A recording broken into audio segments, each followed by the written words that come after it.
పనే దైవం అనుకుంటే నీకు ఏ దేవుడు అవసరం లేదు.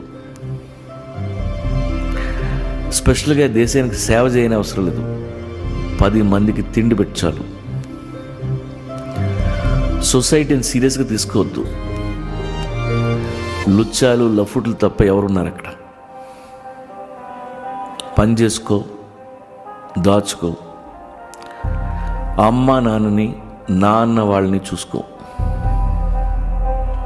అలా ఆకాశంలోకి చూడు, పక్షులన్నీ మైగ్రేట్ అవుతున్నాయి. ఈ సమ్మర్లో నువ్వు మాత్రం ఇక్కడ ఏం పీకుతావు? వాటిలాగే నువ్వు ట్రావెల్ చేయి. అలా తిరిగిరా. బోల్డ్ ఎంత ప్రపంచం ఉంది. ఎన్నో చూడొచ్చు, ఎందరినో కలవచ్చు. అనుక్షణం బతికితే చాలు, అదే జీవితం.